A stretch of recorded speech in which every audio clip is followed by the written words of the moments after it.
You are watching Grace Television.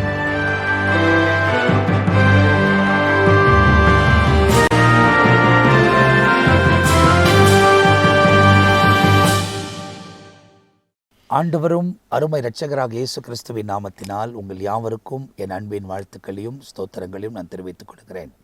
தேவனுடைய பெரிதான கிருபையால் நித்திய ஜீவன் என்ற இன்னொரு எபிசோடில் உங்களோடு கூட கர்த்தருடைய வார்த்தைகளை பகிர்ந்து கொள்வதில் நாங்கள் மிகுந்த மகிழ்ச்சி அடைகிறோம். போன எபிசோடில் ரொம்ப ஆசீர்வதிக்கப்பட்ட காரியங்கள் எல்லாம் பேசப்பட்டது. ஆனால் ஒவ்வொரு எபிசோடிலும் அந்த நேரத்துக்குள்ளாய் முடிக்கணுன்றதுனால அந்த இடத்துல முடித்து தொடர்ந்து அடுத்த பாகத்தில் உங்களை சந்திக்கிறோம். ஆண்டவர் தொடர்ச்சியாய் வசனங்களை ஆராய்வதற்கு கர்த்தர் நமக்கு உதவி செய்கிறார். ரொம்ப நாட்களாகவே இந்த நித்திய ஜீவன் நிகழ்ச்சியில் சாமுவேலை குறித்தும் அதுக்கு பிறகு சவுலை குறித்தும் இப்போது தாவீது குறித்தும் நாம் பேச துவங்கி இருக்கிறோம். ஏன் இவங்கெல்லாம் நித்திய ஜீவனுக்கு ஏன் நமக்கு மாதிரியாக வைக்கப்பட்டிருக்கிறாங்க அப்படின்னா, மேகத்தை போல திரளான சாட்சிகள் நமக்கு முன்பதாக திருஷ்டாங்கமாய் வைக்கப்பட்டிருக்கிறது. இதில் தேவனுக்கு ஏற்ற வாழ்க்கை யார் வாழ்ந்தார்கள், தேவனுக்கு விரும்பாத யார் வாழ்ந்தார்கள், தேவனுக்கு ஏற்றபடி வாழக்கூடியவர்கள் நித்திய ஜீவன் அடைவார்கள், தேவனுக்கு விருப்பமில்லாத காரியங்களை செய்து கொண்டிருக்கக்கூடியவர்கள் ஆக்கினி தீர்ப்பு அடைவார்கள். அப்போ அவைகளெல்லாம் இதில் படித்து நாம் தெரிந்து கொள்வதற்கு தேவன் உதவி செய்கிறார். ஆகையால் தான் வசனத்தை ஆராய்ந்து அறிவதனாலே நமக்கு நித்திய ஜீவன் உண்டு என்று வேதத்தில் யோவான் எழுதின சுவிசேஷத்தில் ரொம்ப தெளிவாய் நமக்கு போடப்பட்டிருக்கிறது. அப்போ தொடர்ந்து வசனங்களை வாசிக்க வாசிக்க வாசிக்க ஆண்டவர் ஏராளமான காரியங்களை செய்கிறார். போன எபிசோடில் நம்ம மத்தியில் பிஷப் ரெவரண்ட் பெனி யோசையா அவர்கள் பேசிக்கிட்டே வரும்போது இந்த தாவீது எப்போது அபிஷேகம் பண்ணப்பட்டார், ஏன்னா ரொம்ப குறிப்பாக அதில் சொல்லப்பட்ட ஒரு விஷயம் என்ன தெரியுங்களா, இந்த கேல்குலேஷன் அதாவது சவுல் அபிஷேகம் பண்ணப்பட்டு 40 ஆண்டுகள் சவுல் அபிஷேகம் பண்ணப்பட்டு 40 ஆண்டுகள் அவர் இஸ்ரவேல் மேலே ராஜ்யபாரம் பண்ணுகிறார். ஒருவேளை சிலர் 42 ஆண்டுகள்னு சொல்லலாம். நான் 40 ஆண்டுகள் அவர் ராஜ்யபாரம் பண்ணதாக சவுல் சொல்லுகிறார். அது புதிய ஏற்பாட்டில் அப்போஸ்தலர்கள் நடவடிக்கை புத்தகத்தில் 13ஆம் அதிகாரம் 21ஆம் வசனத்தில் எழுதப்பட்டிருக்கிறது. அவர் 40 ஆண்டுகள் இஸ்ரவேலின் மீது ராஜ்யபாரம் பண்ணினதாக. அதே நேரத்தில் இவர் ராஜாவாகி இந்த அமலேக்கர்களுக்கு விரோதமாக யுத்தம் செய்ய அனுப்பி அதை நிறைவேற்றாமல் போனதுனால தேவன் மனஸ்தாபப்பட்டு இவரை தள்ளி விடுகிறார். இந்த புறக்கணிக்கப்படுகிறது எப்போ ஏற்படுகிறதுனா 2 வருஷத்தில் ஏற்படுகிறது. இந்த 2 வருஷம் ஏற்பட்ட பிறகு சாமுவேல் இவரை சந்தித்து இவர் செய்த காரியங்கள் எல்லாம் சுட்டி காண்பித்து ஆண்டவர் அவர் மேலே பிரியமாக இல்லை என்பதை சொல்லி, உன்னை தள்ளினார் கர்த்தர், உன்னை தள்ளி வேற ஒரு தோழனை ஆண்டவர் தெரிந்து கொண்டார் அப்படின்றத சாமுவேல் தன் நாவினால் அறிக்கை செய்ததை 1 சாமுவேலின் புத்தகம் 15ஆம் அதிகாரம் 28ஆம் வசனத்தில் நமக்கு போடப்பட்டிருக்கிறது. ஆனால் போன எபிசோடில் நம்ம பாஸ்ட் ஒரு கேல்குலேஷன் சொன்னாங்க, 8 வருஷம்க்கு பிறகு தான் தாவீதே பிறக்கிறாரு. ஏன்னா தாவீது 30வது வயதில் தான் ராஜ்யபாரம் பண்ணுகிறார். அப்போ இந்த கேல்குலேஷன் பண்ணும்போது அவர் 8 வயதுக்கு முன், அவர் பிறப்பதுக்கு 8 வயசுக்கு முன்பதாகவே கர்த்தர் தாவீதை தெரிந்து கொள்ளுகிறார். அதுதான் உலக தோற்றத்துக்கு முன்பதாகவே தேவன் நம்மை தெரிந்து கொள்ளுகிறார் என்பதுக்கு அடையாளம். அப்போ இதெல்லாம் ரொம்ப சுவாரஸ்யமாக ரொம்ப அழகாக இருக்குல்ல. ஆண்டவர் தெரிந்து கொள்கிறார். 16வது வயசு வரும்போது அவருக்கு அபிஷேகம் பண்ணப்படுகிறது. ஏன்னா அதுக்கு 16ஆம் வருஷம் அபிஷேகம் பண்ணப்பட்ட பிறகு 18 வயசில், தோராயமாக 18 வயசில் அவர் கோலியாத்துக்கு முன்பு தான் நிற்கிறார். அங்கே தான் போன எபிசோடை நாம் நிறுத்தியிருக்கிறோம். தொடர்ந்து நம்ம மத்தியில் பிஷப் ரெவரண்ட் பெனி யோசையா இருக்கிறாங்க. Praise Lord pastor. ரொம்ப சந்தோஷமாக இருக்குது இந்த காரியங்கள்லாம் அவங்களோடு கூட பகிர்ந்து கொள்வதில், ரொம்ப ஆழமாக வசனங்களை ஆராய்ந்து அறிவதில் ரொம்ப சந்தோஷமாக இருக்குது.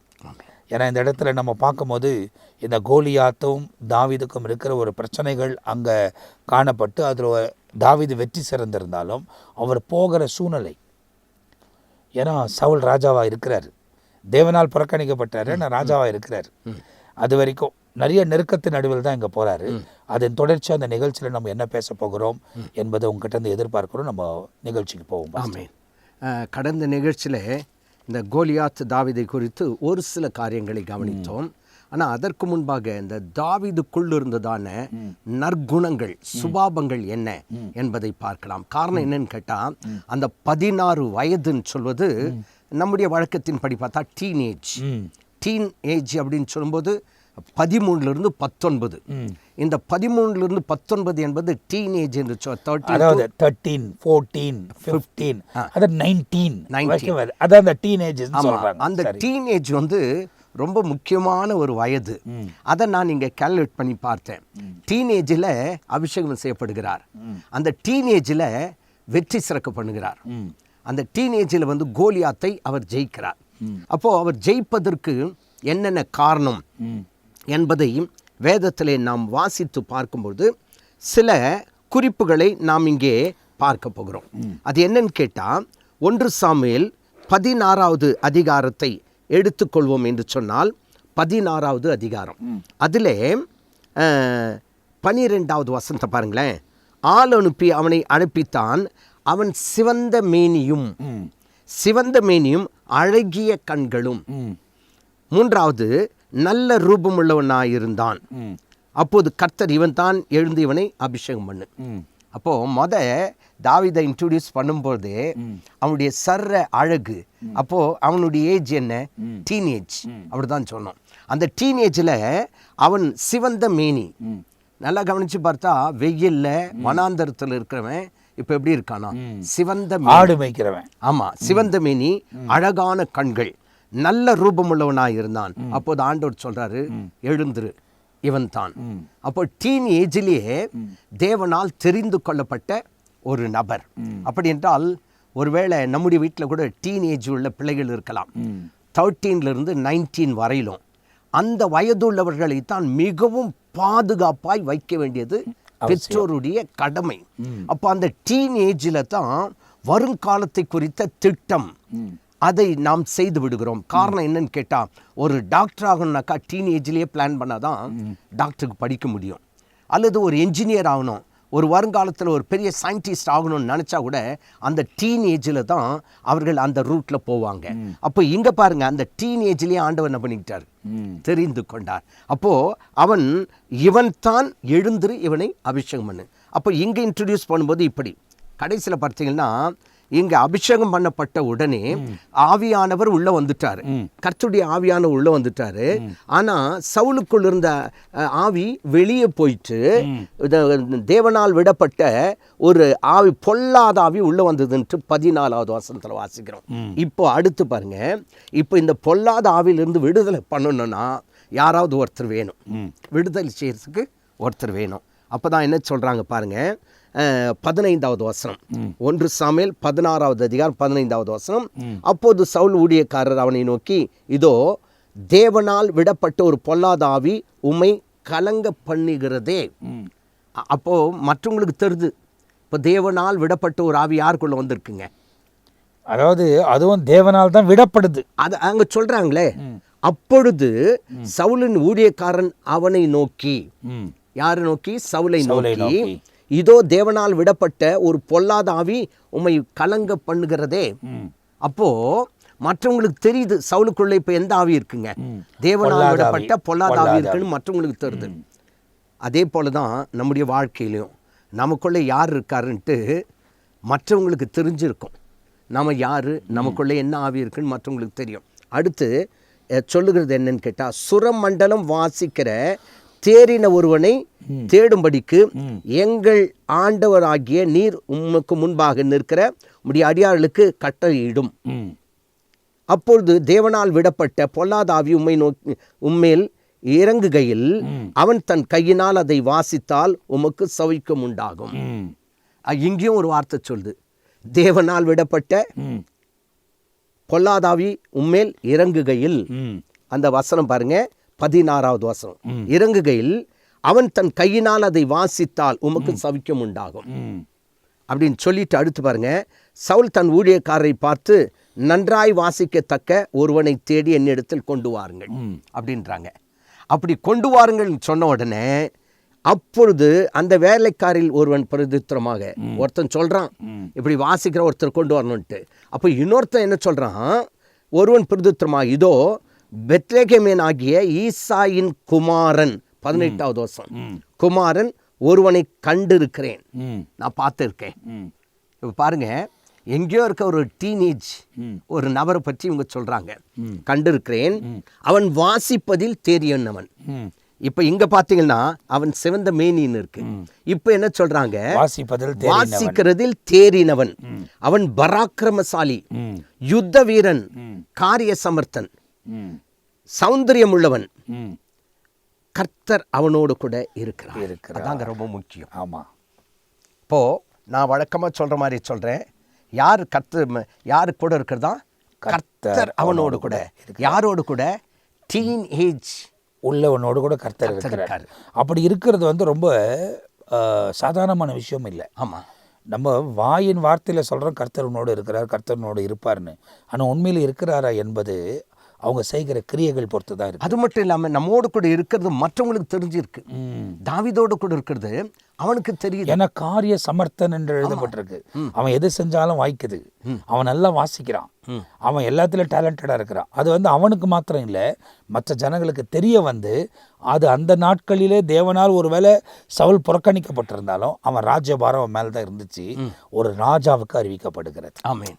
அதுதான் நம்ம பார்க்கணும், ஒரு ராஜாவுக்கு அறிவிக்கப்படுகிறது. ஏன்னா இந்த காலத்தில் இப்போ இந்த எலெக்ஷன் இப்போ நடந்திருக்கு, ஆனால் அதுக்கு பிறகு இப்போ நமக்கு மோதி இருக்கிறார், அடுத்து எப்படி நடக்குமோன்றது நமக்கு தெரியாது.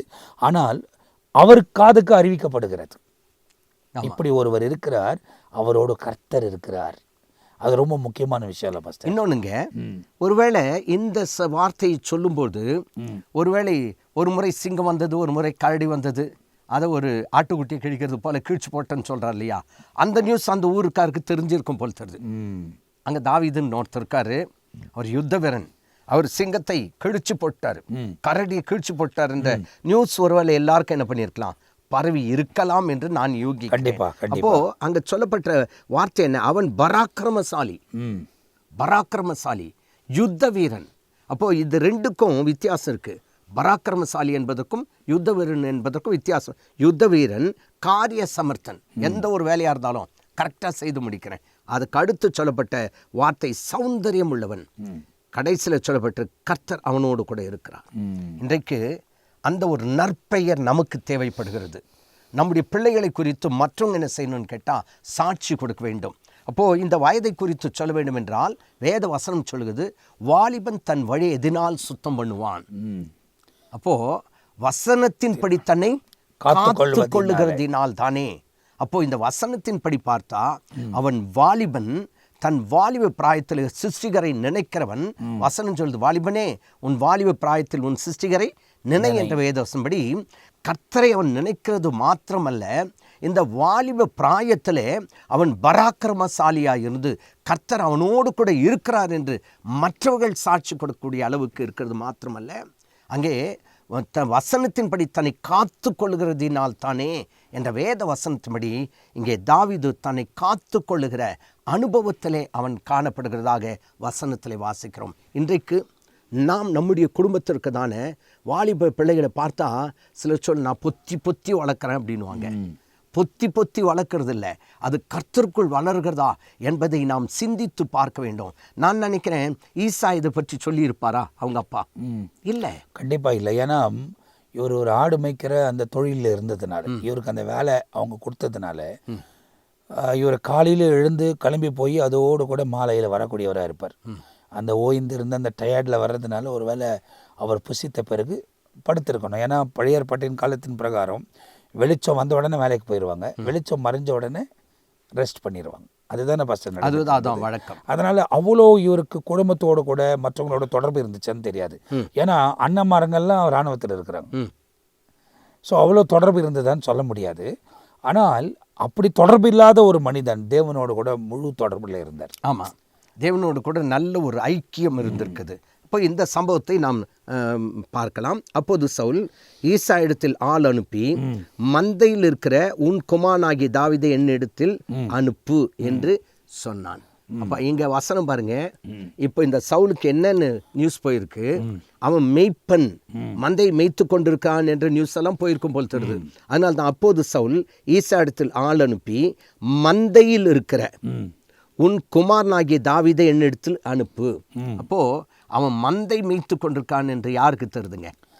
சவுலுக்கு தெரியுது. அப்போ உன் குமாரனை அனுப்பு. அப்போது ஈசாய் அப்பத்தையும் ஒரு துறி திராட்சரசத்தையும் ஒரு வெள்ளாட்டுக்குட்டியையும் கழுதையின் மேல் ஏற்றி தன் குமாரனாகிய தாவீதின் வசமாய் சவுலுக்கு அனுப்பினான்.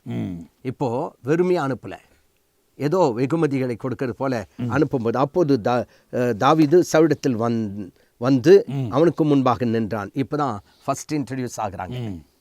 யாருங்க இவங்க? ரெண்டு பேரும். அதாவது ஆவியில நிறைந்த, இப்போ நீங்க சொன்ன பிறகு நான் இப்படி சொல்றேன், பரிசுத்த ஆவியால நிறைந்திருக்கிற ஒருவரும் பரிசுத்த ஆவி விலகின ஒருவரும் ரெண்டு பேரும் ஒன்னா சந்திக்கிறாங்க. ஒருத்தர் தேவனால் விடப்பட்ட அந்த பொல்லாத ஆவி உடையவர், ஒருவர் பரிசுத்த ஆவியால் தேவனால் விடப்பட்ட ஆவியை பெற்றவர். ரெண்டு பேரும் இப்போ ரெண்டு கோணமா இருக்கு. ரெண்டு பேரும் ஒன்னா சந்திக்கிறாங்க. இதை பாருங்க, இந்த வசனம், தாவீது வந்தான், அதற்கு முன்பாக நின்றான், அவன் இவனை மிகவும் நேசித்தான், அவனும் இவன் ஆயுததாரி ஆக்கினான். அப்போ ரெண்டு பேரும் ஒன்றாய் இணைக்கப்படுகிறார்கள். என்னன்னு கேட்டா, போன உடனே டீன் ஏஜ்லயே அப்பாயின்மெண்ட் கிடைச்சிருச்சு. என்னன்னு கேட்டா, இதுக்கு முன்னாடி என்ன சொல்லப்பட்டிருக்கு? யுத்த வீரன். அப்போ அங்க அப்படிதான் சொல்லியிருக்கு இல்லையா? பராக்கிரமசாலி, யுத்த வீரன் 18வது வசனத்துல இருக்கு. The one of the servant answered and said, Look, I have seen son of Jesse the Bethlehemite, who is skillful in playing, a mighty man of valor, a man of war, prudent in speech, an handsome person, and the Lord is with him. Amen. அப்போ அவனை பற்றி ஏற்கனவே சொல்லப்பட்டிருந்தனால இவர் வந்தவண்ண பார்த்தவொடனே என்ன பண்ணிட்டாராம்? ஆயுததாரியாய் அங்க மாத்திட்டு 22ஆம் வசனத்திலையும் சொல்றாரு பாருங்க. Then Saul sent to Jesse saying, Please let David stand before me, for he has found favor in my sight. Amen. அப்போ ஒரு பொல்லாத ஆவி உள்ளவனுக்கு எதிரில் தேவ ஆவி உள்ளவன் இருக்கணும். அதான் அங்க அர்த்தம். எப்படின்னு கேட்டா, சவுல் ஈசா இடத்தில் ஆள் அனுப்பி தாவீது எனக்கு முன்பாக நிற்கட்டும், என் கண்களில் அவனுக்கு தயை கிடைத்தது என்று சொல்ல சொன்னான். இப்போ எல்லாமே யாருடைய பர்மிஷனோடு கூட நடக்குது? ஆவியானவர் நமக்குள்ள இருக்கும்போது ராஜாக்களின் கண்களில் நமக்கு தயவு கிடைக்கிறது. அது அங்கே சொல்லப்படுது. ஒன்று. ரெண்டாவது என்னன்னு கேட்டால், தாவீது இவர் பவர் இருக்கிறதுனால இப்போ தாவீதை கூட்டிட்டு வான்னு சொல்லியிருக்கலாம். ஆனால் அவரை சவுல் அப்படி செய்யலை. அவங்க அப்பா கிட்ட ஆள் அனுப்பி உன் மகனை அனுப்பி. ரெண்டாவது, இவர் அப்பாயின்மெண்ட் ஆயிடுச்சு, ஆயுததாரி அங்கே நிற்கும்போதும் இப்போ அப்பாவுக்கு நியூஸ் அனுப்புகிறாங்க. என்னன்னு கேட்டால், உன் மகன் என் கண்ணுக்கு முன்னாடி இருக்கட்டும், அவனுக்கு என் கண்களில் தயவு, அதனால அவனை ரிலீஸ் பண்ணி அனுப்புங்க. ஆமாம், ஏன்னா அவன் மேய்க்கிறவன். ஆமாம், அதுக்கு வேற யாருன்னா ஆளை போட்டுங்க அப்படின்றது தான் அர்த்தம். அதுக்கு அவன் ஏன் முன்னால் நிற்கட்டும் அப்படின்றதுனால அந்த நாள் முதல் கொண்டு அவர் அங்கே தான் இருக்கிறார். ஆமாம் ஆமாம், அப்படியே சொல்ல சொன்னான். அடுத்த வசனம் பாருங்களேன். அப்படியே தேவனால் விடப்பட்ட ஆவி சவுலை பிடிக்கும்போது தாவீது சுரமண்டலத்தை எடுத்து தன் கையினால் வாசிப்பான். அதனாலே பொல்லாத ஆவி அவனை விட்டு நீங்க சவுல் ஆறுதல் அடைந்து சொஸ்தமாவான். பாருங்க, வயசுல யார் மூத்தவங்க? சவுல் இளையவன். இப்போ இளையவன் வாசிக்கும் பொழுதே ஒரு பெரிய விடுதலை அங்கே கிடைக்கிறது. அது மட்டுமல்ல, படிக்கு தேவ ஆவி நம்மிடத்தில் இருக்கும் என்று சொன்னால் நமக்கு முன்பாய் யார் இருந்தாலும் சரி அவங்களுக்கு தேவன் நன்மூலமாய் விடுதலை கொடுக்க உண்மையுள்ளவராயிருக்கிறார். என்னுடைய அனுபவத்தில் அநேக காரியங்களை நான் பார்த்துருக்கிறேன். நானும் இன்னொரு ஊழியக்காரர் 2 பேரும் ஒரு முறை பிரயாணமாய் போய்கொண்டிருக்கும்போது என்னை விட ஏறக்குறைய 15 வயது மூத்த ஊழியக்காரர் என் கூட இருக்கார். அப்போது ஒரு பிசாசு பிடித்த ஒரு குறிப்பிட்ட நபர் பஸ்ஸில் ஏறுறாங்க. இவரை பார்த்த உடனே அங்கே பஸ்லேயே அந்த ஆவி கதற ஆரம்பிச்சிச்சு, இங்கே நிற்க முடியல அப்படின்னு சத்தம் போடுது. அதன் பிறகு அவர் சும்மா அப்படி பார்த்து இயேசுவினால் போ பிசாசை, உடனே போயிடுச்சு. இது நடந்த சம்பவம். எதற்காக இதை சொல்லுகிறேன்?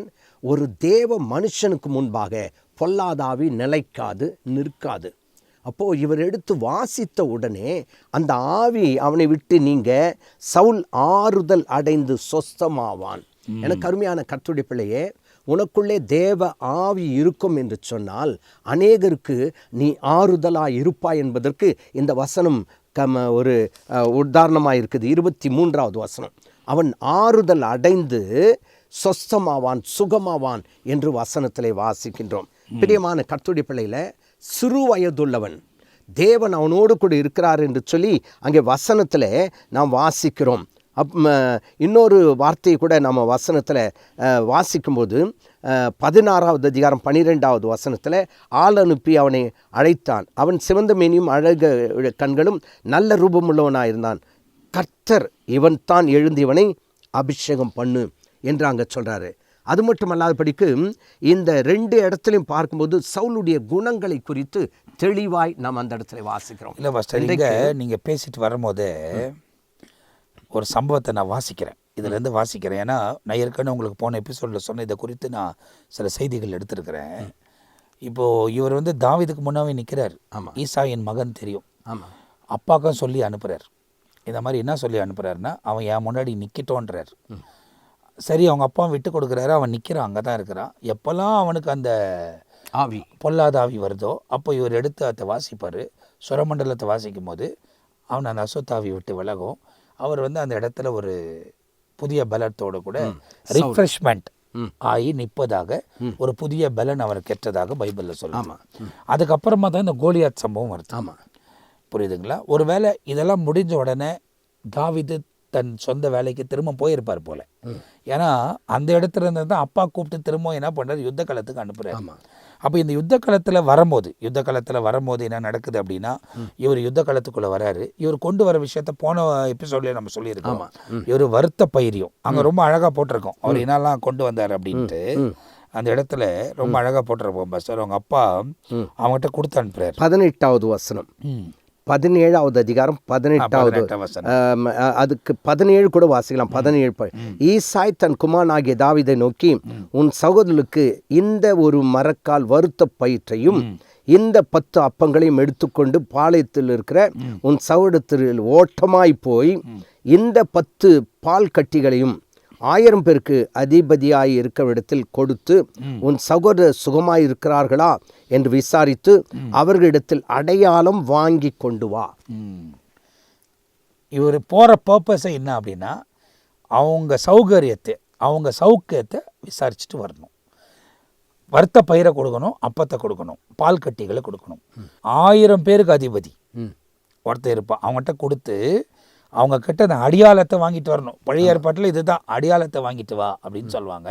வாங்கிட்டு போய் காமிக்கணும். அதுக்கு தான் இவர் உள்ள என்ட்ரி கொடுக்குறாரு. ஆமாம், இவருக்கு வந்து இவங்க யுத்தம் பண்ணுறாங்க, கோலியாத் வந்து நின்று கத்துறான். அதெல்லாம் வந்து தாவீதுக்கு அப்போ தெரியவே தெரியாது. அண்ணனை பார்த்துட்டு வர போகிறார். கிட்ட போகும் போது தான் இவருக்கு தெரியுது, யாரோ ஒருத்தன் சத்தம் போட்டுனேங்கிறானே அப்படின்னு இவர் பார்க்க வர்றார். இதை வந்த பிறகு இங்கே என்ன நடக்குது அப்படின்னா, முதல் ஒரு கூட்டம், அங்கே 2-3 கூட்டங்கள் போடப்பட்டிருக்கோம். ரொம்ப லாங்காக போயிடும் நம்ம எல்லாத்தையும் விலாவரியாக சொன்னால். ஆனால் இந்த இடத்துல முதல் கூட்டம் வந்து ஃபஸ்ட்டு வந்து அண்ணனுங்க என்ன கேட்குறாங்க தாவீது அப்படின்னா, நலம் விசாரிச்சுட்டு வர போகிற இவரை பார்த்த உடனே, இப்போது தூரத்துலேருந்து வரக்கூடியவங்க இப்போது இப்படி யோசிப்போம் பாஸ்டர். இப்போது நீங்களும் நானும் ஒரு 2 மாதத்துக்கு பிறகு பார்க்குறோம். நம்ம பார்த்த உடனே முதல்ல என்ன கேட்போம், எப்படி இருக்கீங்க, நல்லா இருக்கிறீங்கன்னு கேட்போம். இவங்க அண்ணனுங்க எத்தனை மாதம் ஆச்சு இல்லை எத்தனை வருஷம் ஆச்சு தம்பியை பார்த்துன்னு தெரியாது. ஏன்னா இவங்க யுத்த காலத்தில் நிற்கிறவங்க. இவனுங்க என்ன சொல்கிறானுங்க, நீ ஆண்டா இங்கே வந்தான்றானுங்க. அது அந்த வசனம் பாருங்க, ரொம்ப அழகா இருக்கு. என்னன்னு கேட்டா, அப்போது தாவீது 17வது அதிகாரம் 22, அப்போது தாவீது தான் கொண்டு வந்தவைகளை இறக்கி ரசுக்களை காக்கிறவன் வசமாய் வைத்துவிட்டு சேனைக்குள் ஓடி தன் சகோதரை பார்த்து, சுகமாய் இருக்கிறீர்களா என்று கேட்டான். அவன் இவர்களோடு பேசி கொண்டிருக்கையில், இதோ சுகமா இருக்கீங்களா அப்படின்னு கேட்க, அப்போது இதோ காத்தூரானாகிய கோலியாத் என்னும் பேருள்ள அந்த பெலிஸ்திய வீரன் பெலிஸ்தியன் சேனைகளிலிருந்து எழும்பி வந்து நின்று முன் சொன்ன வார்த்தைகளே சொன்னான். அதை தாவீது கேட்டான். அதன் பிறகு பாருங்க, இஸ்ரவேல் எல்லோரும் அந்த மனுஷன் காணும்போது மிகவும் பயந்து அவன் முகத்திற்கு விலகி ஓடினான். அந்நேரத்தில் இஸ்ரவேல் வந்து நிற்கிற அந்த மனுஷனை கண்டீர்களா? இஸ்ரவேலை நிந்திக்க வந்து நிற்கிறான். இவனை கொல்லுகிறவன் எவனோ அவனை ராஜா மிகவும் ஐஸ்வர்யனாக்கி அவனுக்கு தன்னுடைய குமார்த்தியை தந்து அவன் தகப்பன் வீட்டார் இஸ்ரவேலிலே சர்வ மானியம் கொடுப்பார் என்றார்கள். அப்போது தாவீது தன்னண்டை நிற்கவளை பார்த்து, இந்த பெலிஸ்தியனை கொன்று இஸ்ரவேலுக்கு நேரிட்ட நிந்தை நீக்குகிறவனுக்கு என்ன கொடுப்பார். ஜீவனுள்ள தேவனுடைய சேனை நிந்திக்கிறதுக்கு விருத்த சேதனம் இல்லாத இந்த பெலிஸ்தியன் எம்மாத்திரம். அதுதான் இந்த இடத்துல இந்த சம்பவம் பாஸ்டர் ஃபுல்லாக நம்ம படிச்சு பார்த்தோம்னா அண்ணனுங்க என்ன சொல்றாங்க, இவன் சௌக்கியம் விசாரிக்க வருகிறான், இவனை பார்த்து சொல்றாங்க நீ ஏன்பா யுத்த களத்துக்கு 28வது வசனம். அதான் நீங்க ஏன் யுத்த களத்துக்கு வந்த அப்படின்னு கேட்கறாங்க இவனை. இந்த 28வது வசனத்தை வாசி. அந்த மனுஷரோடே அவன் பேசிக் கொண்டிருக்கையில் அவன் மூத்த சகோனாகிய ஏலியாப் கேட்டபோது அவன் தாவீது மேல் கோபம் கொண்டு, நீ இங்கே வந்தது என்ன? வனாந்தரத்தில் உள்ள அந்த கொஞ்சம் ஆடுகளை நீ யார் வசமாய் விட்டாய்? யுத்தத்தை பார்க்க அல்லவா வந்தாய்? உன் துணிகரத்தையும் உன் இருதயத்தின் அகங்காரத்தையும் நான் அறிவேன். இப்போ இவனுங்க எதிரில் நிற்கிற கோலியாத்துக்கிட்ட சண்டை போடுறதுக்கு தைரியம் இல்லை. ஆமாம், நான் எப்படி சொல்லுவேன்னா யோகித்து இல்லைன்னு சொல்கிறேன், தகுதி இல்லை, முடியல உங்களால். ஆமாம், அவன் கத்தின்னு இருக்கிறான் அந்த பக்கம் ஒருத்தனுக்கு ஒருத்தன் வாடான்றான், ஒருத்தனும் போக மாட்டேன்றான். ராஜாவை சேர்த்து கூட, ராஜா கூட சவுலு கூட போல. ஆனால் தாவீது இவங்களை பார்க்க தான் வரான், அவன் யுத்தத்துக்கு வரல. ஆனால் இவன் என்ன சொல்கிறான் அப்படின்னா, நீ வனாந்தரத்தில் ஆடுகளை விட்டுட்டு இங்கேயே வந்திருக்கிறேன்றான். அப்போ நான் இதை எப்படி பேசுவேன் அப்படின்னா, ஃபஸ்ட்டு இவன் யுத்த கதலத்தில் நின்று இருந்தாலும் இவனுடைய சிந்தை எல்லாம் யுத்தத்தின் மேலே இல்லை, வனாந்தரத்தில் இருக்கிற ஆடுகள் மேலே இருக்கு. ஆடுகள் அந்த நாட்களில் சொத்து, அவங்கவுங்களுக்கு கொடுக்குற பாகமாக பண்ணி சொத்துக்களாக கொடுப்பாங்க. இவங்க சொத்தை முழுமையாய் பாதுகாக்கிறவன் தாவீது. ஆமாம். அப்போ இப்போ கேட்குறான், உனக்கு எவ்வளோ துணிகரம் இருக்கும், நீ அங்கே ஆடுகளை விட்டுட்டு இங்கே வந்திருப்ப நீ. இப்போது அவனை பார்த்த உடனே, என்னடா தம்பி ஆண்டா இங்கே வந்த, எப்படி இருக்கிறடா, அப்பா எப்படி இருக்கிறாரு, அது கேட்கல. அப்படி கூட இவங்க அந்த மூமெண்ட் இல்லை பாருங்க. நீ அங்கே விட்டுட்டு இங்கே என்ன வந்த. அப்போ தாவீது உடனே என்ன யோசிக்கிறார் அப்படின்னா, யுத்த காலத்தில் நிற்கிறவனுக்கு சிந்தை வேற எங்கேயோ இருக்குது. ஆமாம், அவனுக்கு கர்த்தர் ஜெயம் கொடுக்க முடியாது. நீ யுத்த காலத்தில் நிற்கிற, ஆனால் உன் சிந்தை வேற எங்கேயோ இருக்குது.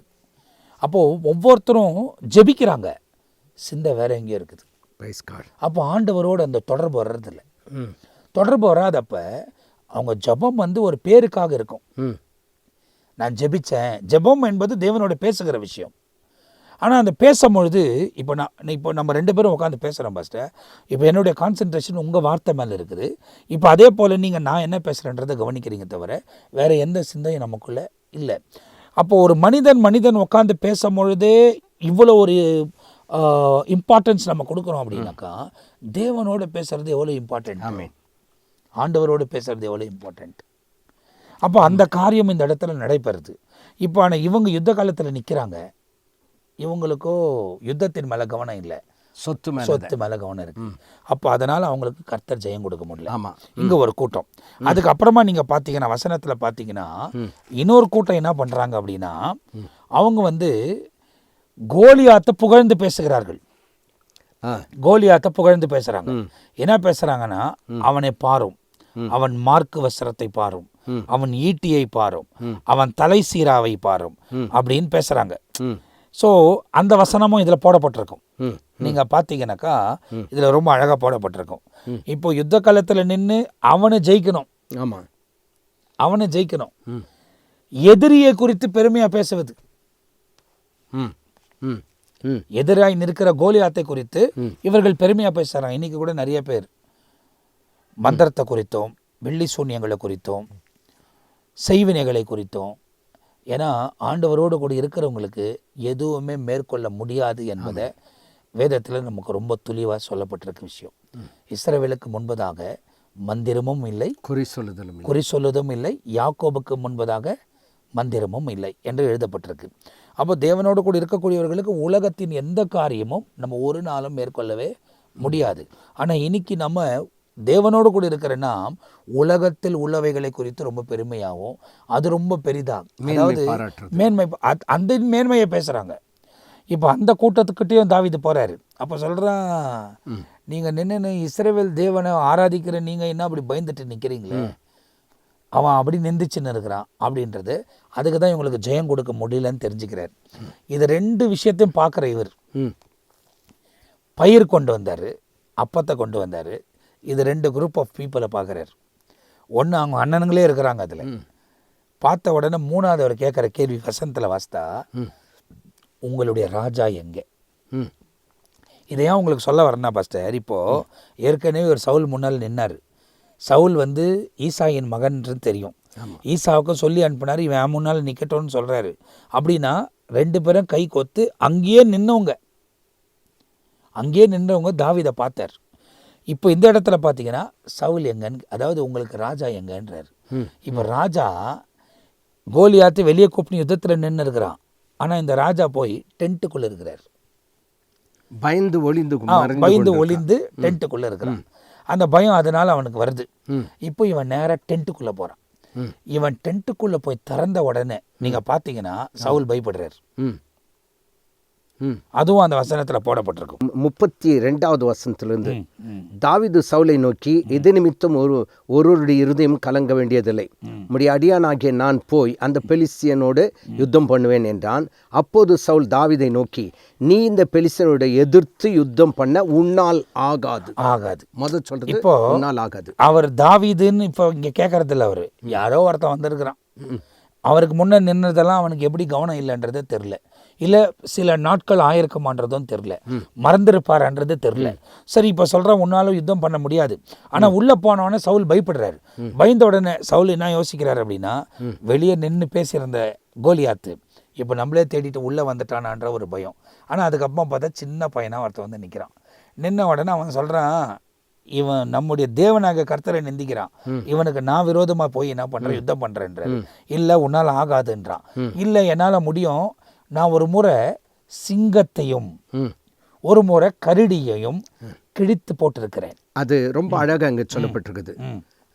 நீ இளைஞன், அவனோ தன் சிறுவயது முதல் யுத்த வீரன் சொல்லிட்டு தாவீது சவுலை பார்த்து, உம்முடைய அடியானாகிய நான் என் தகப்பனுடைய ஆடுகளை மேய்த்து கொண்டிருக்கும் போது ஒரு விசை சிங்கமும் ஒரு விசை கரடியும் வந்து மந்தையில் இருக்க ஒரு ஆட்டை பிடித்து கொண்டது.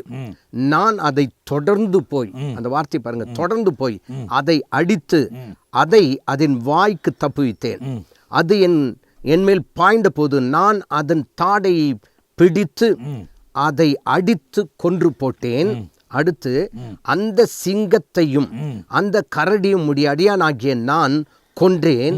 விருத்த சேதனம் இல்லாத இந்த பெலிஸ்தியன் அவைகளில் ஒன்றாய். இப்போ தாவீதுடைய ரேஞ்ச் எல்லாம் நீங்க பாத்தீங்கன்னா, இந்த கோலியாத்து சிங்கத்துக்கு ஈக்குவலா யோசிக்கிறான். ஆமா, இல்ல கரடிக்கு ஈக்குவலா யோசிக்கிறான். இப்போ உடனே சவுல் என்ன சொல்றாரு, உன் பாடு என்ன, அப்படிதான் இருப்பேன்னா போ, நீ போ. ஆனால் போகும்போது என்னுடைய யூனிஃபார்மை போட்டு போ. ஆமாம், அதில் இன்னொன்று இருக்குங்க. அங்கே ஒரு அந்த ஆவேசம், அந்த துணிச்சலை பார்த்தீங்கன்னா, பெலிஸ்தியன் அவைகளில் ஒன்றை போல் இருப்பான் சொல்லிட்டு, இவன் ஜீவனுள்ள தேவனை நிந்தித்தானே அப்படின்னாக்கா அந்த ஒரு வாய் இப்படி சொல்லிட்டான, அவன் ஆண்டவரை நிந்திச்சிட்டானே. அதை பாருங்க, அவன் ஜீவனுள்ள தேவனின் சேனைகளை நிந்தித்தானே அப்படின்னு சொல்லிட்டு, பின்னும் தாவீது, என்னை சிங்கங்களின் கைக்கும் கரடியின் கைக்கும் தப்புவித்த கர்த்தர் இந்த பெலிஸ்தியனுடைய கைக்கும் தப்பு வைப்பார். இதாக வந்து ஏற்கனவே அங்கே சொல்கிறான். சொல்லிட்டு ஆயத்தத்தோடு தான் போகிறார். அங்கே என்ன சொல்லுவோம் அப்படின்னா பாஸ்டர், அவனுக்கு ஒரு ரேஞ்சில் இந்த கோலியாத் யாருன்னு தெரிஞ்சிச்சுன்னா, ஒரு சிங்கத்துக்கு ஈக்குவலாக யோசிக்கிறார், ஒரு கரடிக்கு ஈக்குவலாக யோசிக்கிறார். இது 2 யோசனையில் தான் சொல்கிறாரு. நான் போகிறேன்றாரு. சவுல் வந்து அதுவும் தலையெழுத்தாக இருந்தால் நான் என்ன பண்ண முடியும், நீ போன்றாரு. அதுக்கப்புறமா ஏன் வஸ்திரங்களை போட்டுன்னு போன்றாரு.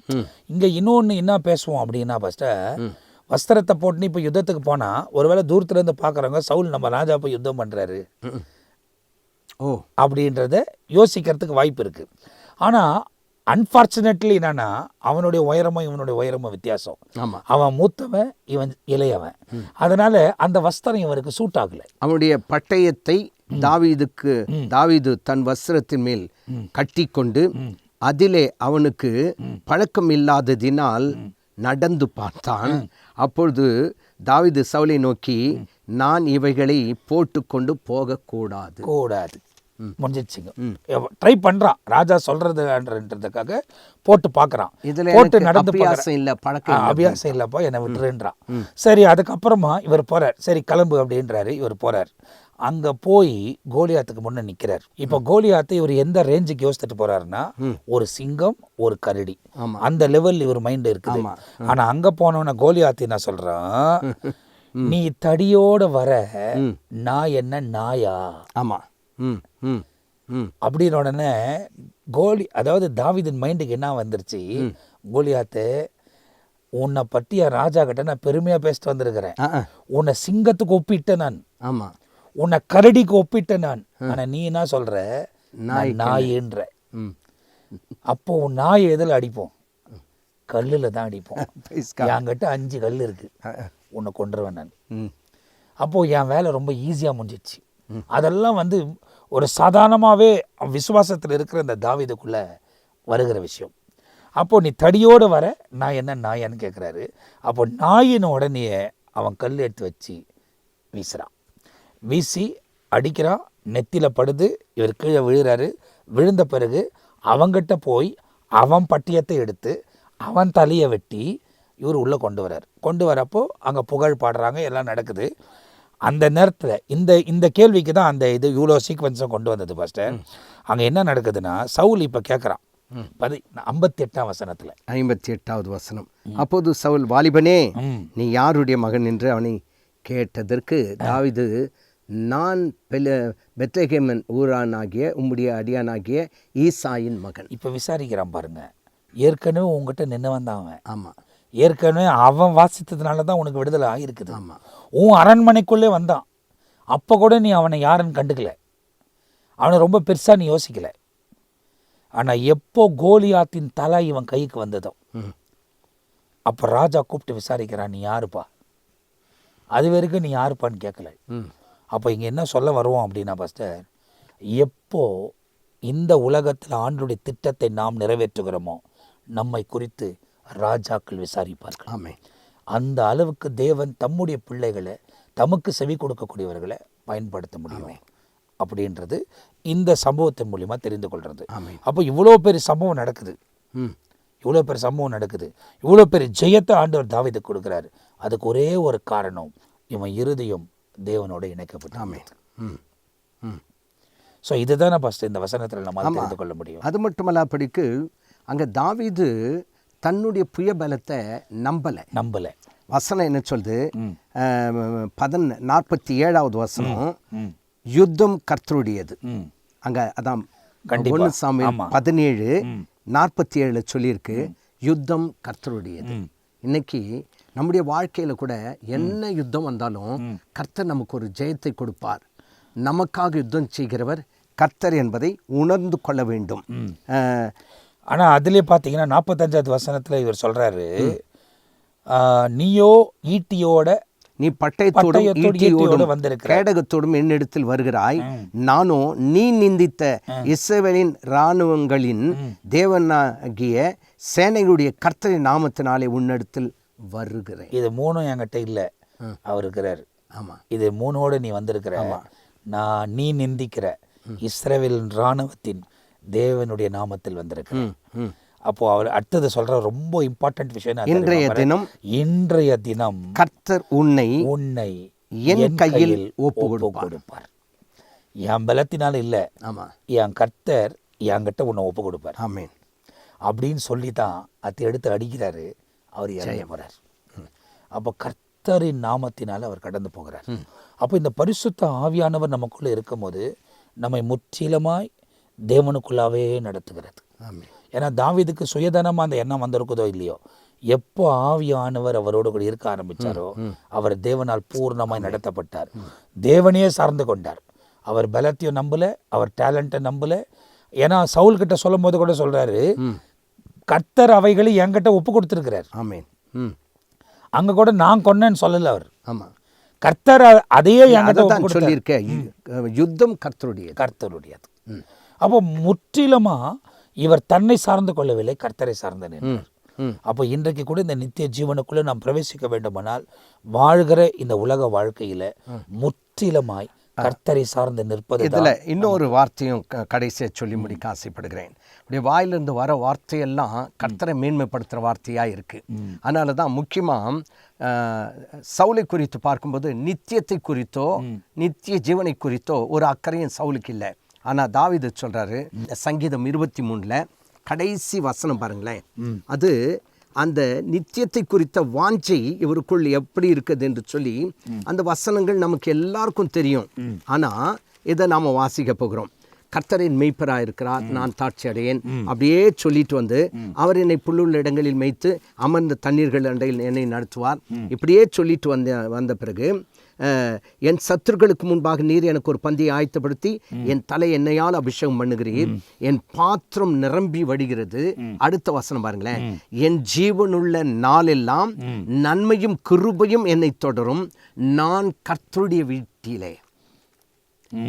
வீட்டிலே நீடித்த நாட்களாய் நிலைத்திருப்பேன். அதான் எதுங்க?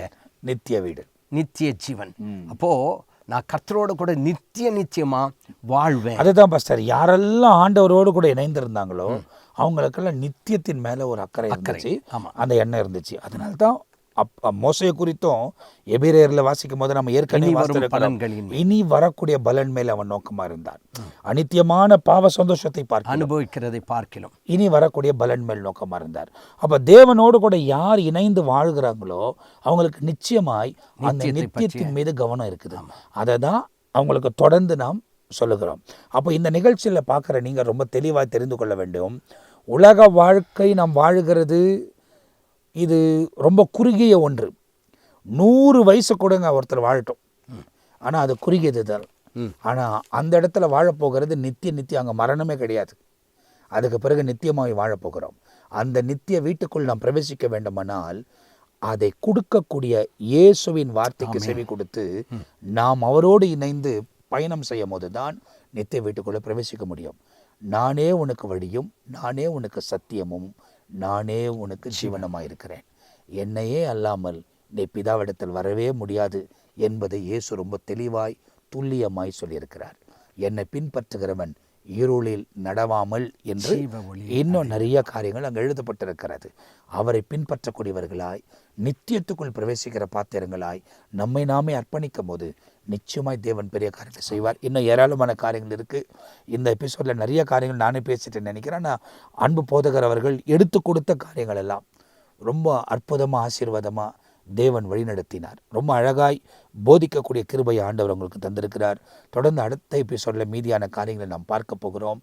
தொடர்ந்து ஜெபம் பண்ணுங்க, தேவனோடு கூட இணைந்து வாழுங்க, ஆண்டவர் மேன்மையான காரியங்களை செய்வார். அடுத்த எபிசோடில் நாம் பார்க்கும்போது இன்னும் புதுமையான காரியங்களை தேவன் நமக்கு அறிமுகப்படுத்துவார். ஃபஸ்ட்டு நீங்கள் எங்களோடு கூட இணைந்ததுக்காக ஸ்தோத்திரம். அதே நேரத்தில் நிறைய காரியங்கள் நமக்கு படிக்க இதை முடிச்சுட்டு அடுத்ததுக்கு போகலான்னு அங்கேயே தான் இருக்க வேண்டிய ஒரு சூழ்நிலை ஏற்படுது. அந்த வசனத்தை ஆராய்வதற்கே கர்த்தர் உதவி செய்கிறார். ஆனால் அதில் ஏராளமான காரியங்களை கற்றுக்கொள்ள முடிக்கிறாங்க. உண்மைதான். ஸோ அதெல்லாம் நீங்கள் எடுத்துக்கொண்டு வருகிறதுனால, ஆயத்தப்பட்டு வர்றதுனால அநேகருக்கு பிரயோஜனமாக இருக்குது, எனக்கு ரொம்ப பிரயோஜனமாக இருக்குது. அதனால் ரொம்ப சந்தோஷம் பாஸ்டர். தொடர்ந்து அடுத்த எபிசோடில் நம்ம உங்களை சந்திக்க போகிறோம். அதுவரை நாங்கள் உங்ககிட்ட இருந்து விடை பெறுகிறோம். கர்த்தர் உங்களை ஆசீர்வதிப்பாராக. ஆமேன், ஆமேன்.